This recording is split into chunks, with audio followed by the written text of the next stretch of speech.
Monsieur le président, monsieur le ministre, mes chers collègues, cette discussion budgétaire réunit trois missions qui, sans être la plus volumineuse de la seconde partie du projet de loi de finances 2021, revêtent une importance singulière.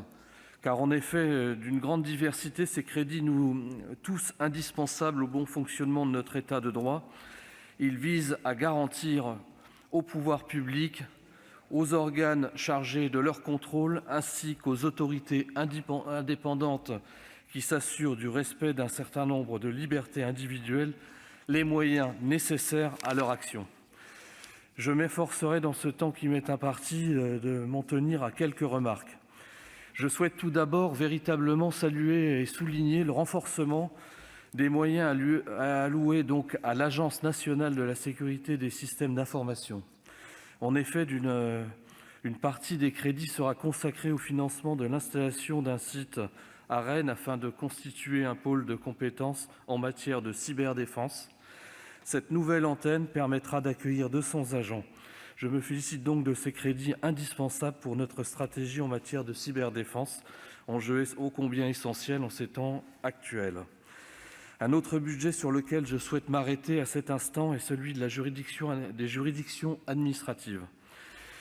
Les crédits de personnel sont en hausse pour les juridictions de premier ressort, d'appel et de cassation. Cela mérite d'être mis en avant car, en raison de la crise sanitaire, les indicateurs du délai moyen de jugement des affaires et la proportion d'affaires en attente sont notablement détériorés et il en sera sans aucun doute de même en début 2021.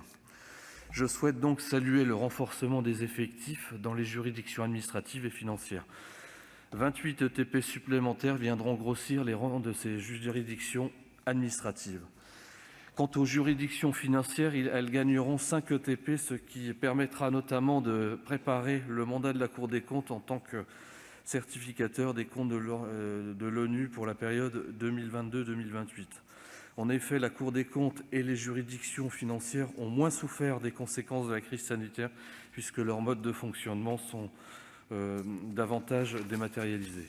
Leurs crédits sont en légère progression, notamment sous l'effet des schémas d'emploi positifs. Il conduira à 10 recrutements supplémentaires en 2021. Cette hausse s'inscrit dans la tendance de l'année passée. Enfin, j'en viendrai au CESE qui voit son budget se stabiliser à l'approche d'une réforme majeure.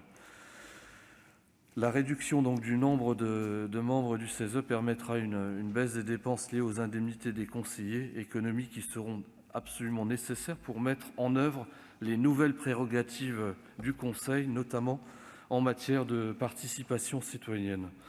Pour conclure, mes chers collègues, le groupe Les Indépendants votera les crédits de ces trois missions. Merci, cher collègue. La parole